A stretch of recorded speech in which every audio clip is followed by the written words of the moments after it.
कनीना के उन्हानी गांव में हुए हादसे के बाद जो है पूरे प्रदेश में देश में बच्चों की मौत का दुख है। और इन मौतों का दुख स्कूल के संचालकों को भी है, लेकिन उनको पिछले 2 दिनों से प्रशासन की, सरकार की सख्त कार्रवाई का सामना करना पड़ रहा है। कार्रवाई हो, नियम तोड़ रहे हैं तो कार्रवाई भी होनी चाहिए, लेकिन स्कूल संचालकों का कहना है कि ऐसे कारणों पर कार्रवाई ना हो जो न्यायोचित नहीं है। बस में यदि बस में पानी का कैंपर नहीं है तो बस को इम्पाउंड ना करें। इस तरह की तमाम परेशानियां हैं। इस संबंध में कैथल जिले के स्कूल संचालक आज कैथल में एक होटल में एकत्रित हुए और कड़ा डिसीजन लिया है कि 3 दिन तक स्कूल बंद रखे जाएंगे। स्कूल संचालकों से बात करते हैं, क्या फैसला किया और आगे क्या इनका कार्रवाई रहेगी। हाँ जी, आप सबका नमस्कार। मैं अतुल शर्मा। जितनी भी कैथल के प्राइवेट स्कूल हैं उन सब की तरफ से हम पूरी एसोसिएशन ने मिलकर एक अहम फैसला लिया है। और सबसे पहले मैं वहाँ से शुरू करूँगा कि मालूम है, सभी को मालूम है, पूरे हरियाणा को मालूम है कि अभी बड़ा दर्दनाक हादसा हुआ है महेंद्रगढ़ में एक स्कूल के बच्चों के साथ। और हम सभी की सहानुभूति उस परिवार के साथ भी और उन बच्चों की फैमिलीज़ के साथ कि भगवान उन्हें इतनी शक्ति दे और इस हादसे को वो किसी तरह से इसको सहन कर सके और आगे जीवन में बढ़ सके। लेकिन देखिए, हादसे कभी भी, ये क्षणिक दुर्घटनाएं कुछ ऐसी हैं, ये बहुत बड़ा नुकसान है, इसकी कोई भरपाई नहीं है। लेकिन एक दुख की बात ये है कि एक ऐसे हादसे को जिसमें ड्राइवर ने शराब पी हुई थी, शराब पीने की वजह से उस बस का एक्सीडेंट हो गया।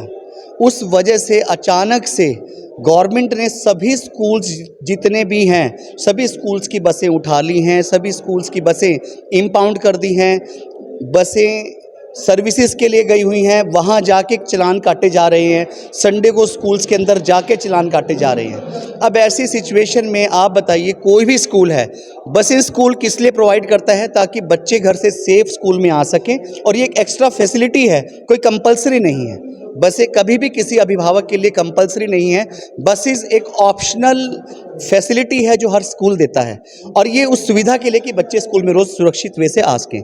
लेकिन इस तरीके से यदि भरी बसों को बच्चों के साथ बार बार रोका जाएगा, उसमें कोई भी 4-4 अधिकारी चढ़ जाते हैं, पुलिस डिपार्टमेंट के लोग आ जाते हैं, छोटे बच्चे हैं उनको देख के डरते हैं यूनिफॉर्म के अंदर। तो इस सिचुएशन में कल से बसों को किस तरीके से हम सड़कों पे उतारें, ये सबसे बड़ा चैलेंज बन गया है। और ये कोई मेरा नहीं, एक का नहीं, ये पूरे हरियाणा में सभी स्कूलों की प्रॉब्लम है। देखिए, हमारी RTA से भी बात हुई है, हमारी मीटिंग के माध्यम से भी बात हुई है। हमने कहा है कि कुछ समय दिया जाए। इतने सारे प्रोटोकॉल्स हैं एक बस के अंदर, वो कह रहे रिफ्लेक्टिव टेप नहीं होनी चाहिए, कोई मेडिकल किट की बारीक बारीक छोटी छोटी चीज़ें, जो अटेंडेंट उसमें बैठती है उस अटेंडेंट का लाइसेंस बनना चाहिए। रेड क्रॉस से एक अटेंडेंट का लाइसेंस बनता है, 1 महीने का टाइम लगता है। आप मुझे ये बताइए, यदि अटेंडेंट का लाइसेंस नहीं है, क्या इस वजह से कभी किसी बस का एक्सीडेंट हो सकता है? उसका इस बस के एक्सीडेंट होने में क्या रोल है? मुझे ये, यदि आपको कुछ ऐसी कंडीशंस लगानी है, ठीक है, हम अल्कोहल चेकर ऐसे कुछ ऐसे इंस्ट्रूमेंट्स रखें अपने पास, हम ड्राइवर्स की इस चीज़ों को चेक कर सकते हैं। लेकिन हर स्कूल वाले को 10 से 15 दिन का टाइम दीजिए। जो छोटी छोटी कमियां हैं उनको दूर करने के लिए टाइम दीजिए। अचानक से सुबह उठते ही उन्होंने रेड डालनी शुरू कर दी, ये बिल्कुल भी रवैया ठीक नहीं। डिसीजन क्या लिए? डिसीजन सर यही लिया है, अभी 17 तारीख तक सभी निजी स्कूल कैथल के बंद रहेंगे। और उसके बाद भी हम कल सब DC साहब से मिलने जा रहे हैं, उनसे रिक्वेस्ट करेंगे, DO मैडम से मिलेंगे कि आप प्लीज़ सभी स्कूलों को 10 से 15 दिन का टाइम दीजिए। जिस भी स्कूल की बस में कोई कमी है उसको बताइए, ना कि नाजायज कहीं 11,000, 21,000, 51,000 इतने बड़े बड़े चलान काट दिए हैं। और सबसे बड़ी बात, बसेस को इम्पाउंड कर लिया है। कम से कम आज की डेट में 35 से 40 बसेस सभी अच्छे स्कूल्स की कैथल के आज भी बस स्टैंड के अंदर खड़ी है 2 दिन से। आप बसेस को रिलीज नहीं करोगे, नेक्स्ट डे 6:30 बजे बसेस कैसे जाएंगी लेने के लिए बच्चों को? तो यही समस्या है। देखो, तालमेल से ही, प्रशासन के तालमेल से, एक पब्लिक के तालमेल से ही सरकार चलती है, शहर चलता है, सिस्टम चलता है। और आप हमारे साथ कोऑपरेट नहीं करेंगे तो हम बच्चों को जब तक स्कूल नहीं लाएंगे फिर पढ़ाएंगे कैसे? मैक्सिमम बच्चे ट्रांसपोर्ट के थ्रू ही स्कूलों में आते हैं। हाँ जी, आप। नमस्कार सर, मेरा नाम खुशीराम दलाल। आज सभी प्राइवेट स्कूल यहाँ पर इकट्ठे हुए हैं। हमने जो महेंद्रगढ़ में हादसा हुआ है उसके लिए हमने अफसोस प्रकट किया है, मौन रखा है हमने। और सरकार का जो तानाशाही रवैया है, इसके साथ साथ अधिकारियों का भी, जो कि बिना बात बसों को पकड़ रहे हैं। काफ़ी बसों के ऐसे भी हैं जिनके सारे डॉक्यूमेंट पूरे हैं, उसके बावजूद भी उनका चालान करें, उनको इम्पाउंड करें। हम मानते हैं कोई एक अपराधी है, उस अपराधी को आप सज़ा दीजिए, सभी को क्यों दे रहे हैं सज़ा उसको। हमने हमेशा सरकार के साथ सहयोग किया है और आगे भी सहयोग करने के लिए तैयार है। हमारी सरकार से और सरकार के अधिकारियों से निवेदन है, प्रार्थना है, वे हमारे साथ सहयोग का रवैया अपनाएं, तानाशाही रवैया ना अपनाएं। हम देश को ऊपर उठाने के लिए बहुत ज़्यादा हमने योगदान दिया है, आगे भी दे रहे हैं। इसका हमें ये रिजल्ट ना दे कि हम एक अपराधियों की तरह, एक गुंडों की तरह हमारे साथ बर्ताव किया जाए। हाँ सर। सबसे पहले तो मैं मीडिया साथियों को नमस्कार करता हूं, धन्यवाद करता हूं कि हमारी समस्या सुनने के लिए आप लोग यहां पर आए हैं। मैं Suresh Kumar, Nadanchal senior secondary school, एक जिम्मेवार साथी होने के कारण अपनी तरफ से जो सरकार के द्वारा खतरनाक रवैया अपनाया जा रहा है, इसके रोज स्वरूप पूरे के पूरे जिले कैथल ने निर्णय लिया है कि हम 17 तारीख तक स्कूल बंद कर रहे हैं। हालांकि ये एडमिशन का टाइम है, एक दिन भी स्कूल का बंद करना खतरे से खाली नहीं है। बड़ी समस्या आ सकती है, प्राइवेट स्कूल अपनी इसी उस पर टिके हुए हैं, लेकिन फिर भी स्कूल, प्राइवेट स्कूल बंद किए जा रहे हैं। तो हम डीसी साहब को मिलेंगे। अचानक ऐसा होता है कि फ्लाइंग आती है और बसों को उठाकर ले जाती है, पूछा ही नहीं जाता। तो इस तरह का जो रवैया सरकार का आया है, हम उन बच्चों के साथ हमारी संवेदनाएं हैं। हमारे बच्चे थे वो, लेकिन एक की सजा पूरे हरियाणा को इतनी बुरी तरह से दी जा रही है। सुरेश जी, मैं आपको बीच में टोकूंगा। आज से 10 साल पहले एक हादसा हुआ था साहा में, और 14 बच्चों की दर्दनाक मौत हुई थी। संवेदनाएं उन बच्चों के साथ भी थी, और उस समय भी एक स्कूल सुरक्षित वाहन पॉलिसी बनी थी। हर महीने मीटिंगें होती हैं, समीक्षा होती है कि स्कूल बसों में नियमों का पालन किया जाए। अब ये कोई अचानक से नहीं है, क्यों नहीं अब तक बसों में नियम पूरे किए गए, कारण क्या है? देखिए, ये एक बहुत बड़ा क्षेत्र है, ये हरियाणा है। इसमें कोई बड़ा स्कूल है, कोई छोटा स्कूल है, लेकिन मैक्सिमम जो अच्छे स्कूल हैं वो रिक्वायरमेंट कंप्लीट कर रहे हैं। अगर मैं इस एक्सीडेंट की बात करता हूं, तो ये एक्सीडेंट एक ड्राइवर की लापरवाही से हुआ कि उसने ड्रिंक कर रखी थी। लेकिन हर स्कूल की बसें पास हैं, हर एक स्कूल के जो आउटडेटेड बसें हैं वो उन्होंने निकाल दी हैं। लेकिन इक्का दुक्का अगर थोड़ी बहुत उस पॉलिसीज से बाहर स्कूल जा रहे हैं, उनके खिलाफ कार्रवाई करनी चाहिए। हम भी उनको इन्फॉर्म करेंगे कि आप इस पॉलिसी के तहत काम करें। जितनी भी बसों की चेकिंग हुई है उनमें बड़ी भारी खामियां मिली हैं, नियमों की उल्लंघना पाई गई है। इसका कारण क्या है? जब स्कूल संचालक इस मामले पर एक हो रहे हैं कि हमारी बसों की चेकिंग की जा रही है, तो स्कूल संचालक इस बात पे क्यों नहीं होते कि हम बसों में नियमों का पालन करेंगे? देखिए, हजारों की संख्या में बसें हैं, 10, 20, 50 बसें ऐसी मिली जाएंगी जिसमें कोई प्रेशर का हॉर्न लगा हुआ है, किसी में फायर का वो सिलेंडर नहीं है। तो इतनी कोई ऐसी भी हो सकती है कि कोई स्कूल संचालक है जो कि बसों को चला रहा है और शायद उसने पासिंग नहीं करवाई है। उसकी भी वजह है, हफ्ते में एक बार पासिंग होती है और वो भी अगले दिन के लिए टरका दिया जाता है। मेरी मीडिया के माध्यम से ये संदेश देना चाहता हूँ सरकार को कि प्राइवेट स्कूलों के लिए मेरी हाथ जोड़कर प्रार्थना है कि लगातार पासिंग की व्यवस्था कर दी जाए, ताकि सभी के सभी स्कूल साथी अपने नॉर्म पूरे करके अपनी बसेज को पास करवाएं। बहुत वेटिंग करनी पड़ती है, लेकिन बस पास ही नहीं होती। स्कूल साथी भी क्या करें, ऊपर से एडमिशन का टाइम आया। हाँ सर, ये भी आप कोई स्कूल संचालक हैं, प्रधान हैं, ये भी आरोप लगे कि आरटीए डिपार्टमेंट में कुछ कर्मचारियों के साथ कई स्कूल वालों की साँठ-गाँठ होती है, इसलिए जो है अनफिट बसें भी सड़कों पर दौड़ती हैं। और इस तरह का जब कोई हादसा सामने आता है, फिर सभी की संवेदनाएं जागती हैं और कहते हैं कि हम नियमों का पालन करेंगे। पहले क्यों नहीं पूरा करवाए जाते हैं नियमों? सभी पत्रकारों को नमस्कार। ऐसा कोई नहीं है कि कोई भी स्कूल संचालक या कोई यूनियन की आरटीओ से मिलीभगत है। किसी के साथ भी कोई मिलीभगत नहीं है, किसी अफसर के साथ। और हम कोशिश करते हैं कि हमारी बसेज पूरी कंप्लीट रहे, लेकिन कुछ साथियों की थोड़ी लापरवाही से रह जाते हैं कुछ वैसे। लेकिन हम उसके लिए टाइम चाहते हैं, कम से कम 10 दिन का, ताकि वो अपनी कमियां पूरी कर लें। अगर वो 10 दिन के अंदर भी अपनी कमियां पूरी नहीं करते तो प्रशासन जो मर्जी करे। और हमने जो छुट्टियां की है 3 दिन की, हमारी पूरी कोशिश है कि हम पूरे हरियाणा के अंदर 3 दिन की छुट्टी करवाएंगे। अगर इससे भी काम नहीं बना तो इसको आगे और बढ़ाएंगे। एसोसिएशन कोई ऐसा भी फैसला लेगी कि स्कूल संचालक अपने लेवल पे आगे इस तरह की कमियां ना रहें, इस तरह की कोई बड़ा हादसा ना हो, कोई इस तरह की लापरवाही सामने ना आए, अपने लेवल पे कोई अपनी नैतिकता के आधार पर एक अपना आचार संहिता बनाएंगे कि नियमों का पालन किया जाए? सर हम ऐसा कोशिश करेंगे पूरे स्कूल वाले जितने भी निजी स्कूल हैं कि हमारे ऐसे हद से ना हो जो ये घटना घटी है। हम सभी को इसका बहुत दुख है, जिसके बच्चे थे उनको भी बहुत दुख हुआ है, हमने उनसे भी ज़्यादा दुख हुआ है, वो भी हमारे बच्चे थे। कोई भी स्कूल संचालक ये नहीं चाहता कि मेरे स्कूल के बच्चे का छोटा सा भी नुकसान हो, लेकिन कई बार कोई हानि हो जाती है ड्राइवर की वजह से, लेकिन भुगतना पड़ता है सभी को उसको। लेकिन अब पूरी कोशिश करेंगे, अगर अब भी कोई स्कूल संचालक साथी अपनी कमियां बसीज की कमियां पूरी नहीं करेंगे, वो खुद जिम्मेवार होगा।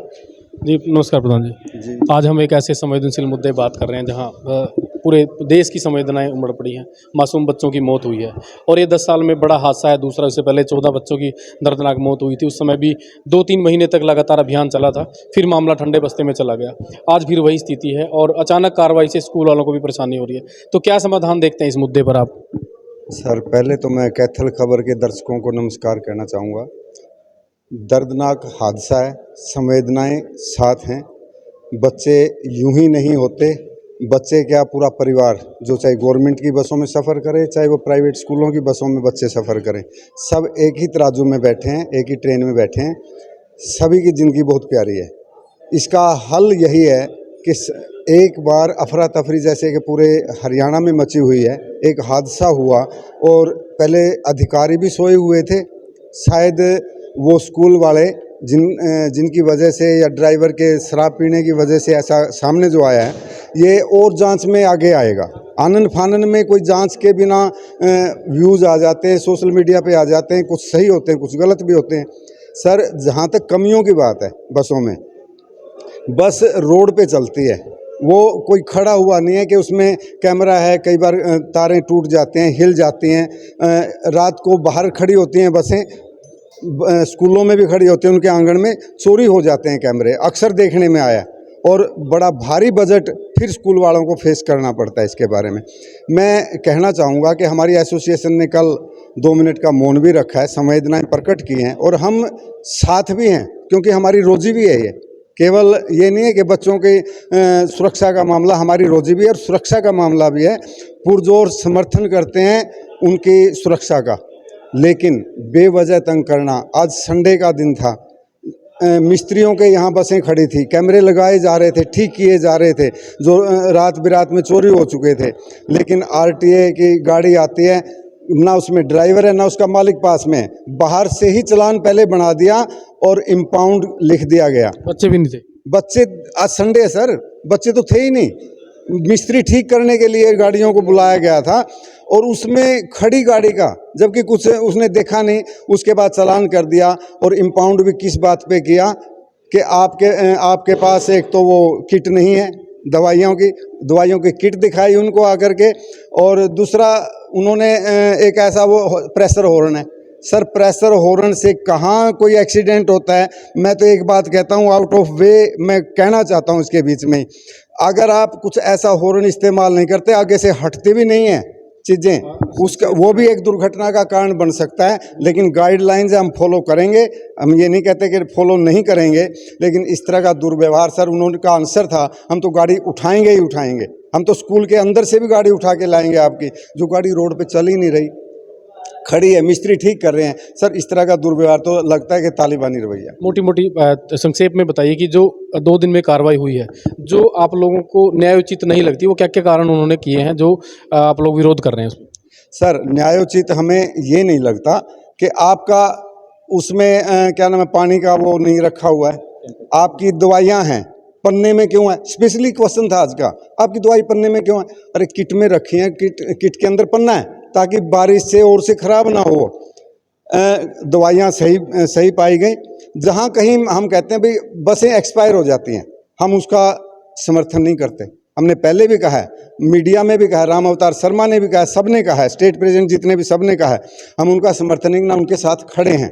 लेकिन जो बेवजह तंग करते हैं, कि इस नाम पे आपकी किट नहीं है, ऊपर से फरमान आ गया। बोलते हैं हमें नहीं पता जी ACS का या उनका फरमान है, हमने तो बसें उठानी ही उठानी है चाहे कुछ भी नहीं है। तो इस तरह का ये रवैया गलत है सर। हाँ सर, आप बताइए कि जो फैसला लिया है एसोसिएशन ने, चारों एसोसिएशन ने इकट्ठा होकर फैसला लिया है, कल आप DC से मिलेंगे, यदि सुनवाई नहीं होती है तो फिर अगला डिसीजन क्या रहेगा? कहीं सरकार पे अपर लेवल पे मिलेंगे? देखिए, हमारा मानना है कि कल जो हमने आज डिसीजन लिया है, पहले तो मैं स्पष्ट कर दूं, ये डिसीजन हमें मजबूर किया गया लेने के लिए। कोई हमारा मन नहीं है कि हम ये डिसीजन लें, क्योंकि स्कूल का मतलब क्या होता है? बच्चों को पढ़ाना, शिक्षित करना। स्कूल इसीलिए ही होते हैं, और अगर स्कूल बंद होंगे तो बच्चों को पढ़ाएंगे कहाँ से? जो भी ये घटना हुई, बच्चे भगवान का रूप होते हैं, बच्चे सबके साझे होते हैं। ऐसी ये घटना हुई तो इससे सभी स्कूल जगत स्तब्ध है, परेशान है, हैरान है, व्यथित है। दूसरी बात, जो हमारा ये बंद है, बिल्कुल क्लियरिटी के साथ मैं ये आपके चैनल के माध्यम से प्रशासन को बताना चाहता हूँ कि हम सरकार की या प्रशासन की किसी कार्रवाई के खिलाफ नहीं हैं। वो अपनी चेकिंग करे, इट्स अ रूटीन मैटर। होती है, पहले भी होती हैं, आज भी हो रही हैं, तो कोई नई बात हमारे लिए नहीं है। हम खिलाफ किस चीज़ के हैं? जो अव्यवहारिक और तानाशाही और मनमाने तरीके से जो वो बसों को इम्पाउंड कर रहे हैं और बसों के चालान भारी भरकम किए जा रहे हैं छोटी मोटी गलतियों के लिए, उसके खिलाफ हमें ये मजबूर होकर ये निर्णय लेना पड़ा। यदि डिस्ट्रिक्ट लेवल पर सुनवाई नहीं होती, अगला कदम क्या रहेगा? देखिए, अभी हमने 3 दिन के लिए मतलब रोज दिखाने के लिए ये छुट्टियों का ऐलान किया है। अगर अभी भी हमारी प्रशासन की तरफ से तालमेल नहीं बन पाता है हमारा, तो हम इन छुट्टियों को आगे की तरफ भी बढ़ाएंगे। हम अनिश्चितकालीन के लिए भी परस्यू कर सकते हैं। दूसरी बात, नेचुरल है कि अगर हमारी डिस्ट्रिक्ट लेवल पे कोई सुनवाई नहीं होगी तो हम हमारे CM साहब या परिवहन मंत्री उनसे मिलने की कोशिश करेंगे, उनका टाइम लेने की कोशिश करेंगे और अपनी व्यथा उनके सामने रखेंगे। क्योंकि मेरा मानना है कि जो भी मुख्यमंत्री हैं या परिवहन मंत्री हैं, वो हमारे राज्य के राजा हैं और हम उनकी प्रजा हैं। अगर प्रजा को कोई दुख है, तकलीफ है, तो राजा के आगे जाके ही रोएगा। अब उन्होंने देखना है कि इन चीज़ों को वो किस तरीके से हमें राहत देने का काम करते हैं।